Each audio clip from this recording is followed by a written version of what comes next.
નમસ્કાર દર્શક મિત્રો, અખંડ ગુજરાત ન્યૂઝમાં આપ સૌનું હાર્દિક સ્વાગત છે। મુનિ સેવા આશ્રમ ગોરજ ખાતે દેશી ગાય આધારિત પ્રાકૃતિક કૃષિ ફાર્મની પ્રેરક મુલાકાત।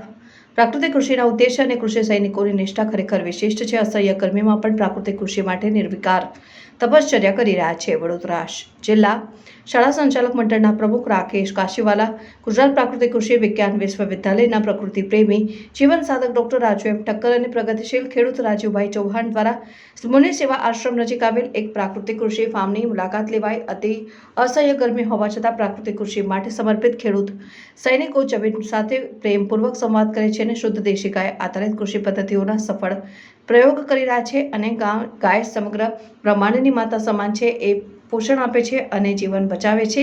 જીવામૃત માઇક્રોબાયોલોજીકલ પ્રવૃત્તિથી જીવનમાં જીવંતતા લાવે છે અને ઘન જીવામૃત ઊંડા પોષણ માટે સાથે પાકની ગુણવત્તા વધારે છે। બીજામૃત બીજને રોગમુક્ત અને તંદુરસ્ત બનાવે છે।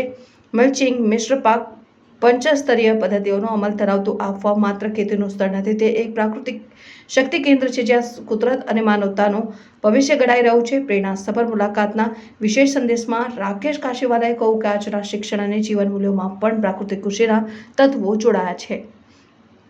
જીવનના સંસ્કાર છે। ડોક્ટર રાજુ એમ ઠક્કર કહે છે, અમે માત્ર ફાર્મ નથી બનાવી રહ્યા, અમે ભવિષ્યની પેઢીઓ માટે આરોગ્યમય ધરતી તૈયાર કરી રહ્યા છે। અને આ જુઓ દેખાય છે મોડલ કઈ ટાઈપનું, પાછળ ગૌશાળા છે અને આ બાજુ આંબા છે। અસહ્ય ગરમીમાં અમારા વડોદરા જિલ્લા શાળા સંચાલક મંડળના શ્રી રાકેશભાઈ કાશીવાલા અને અમારા વરિષ્ઠ સૈનિક રાવજીભાઈ ચૌહાણ આપ જોઈ શકો છો, સુંદર મજાની પ્રાકૃતિક કૃષિના એક ફાર્મમાં ગોરજ પાસે અત્યારે નિદર્શન થઈ રહ્યું છે।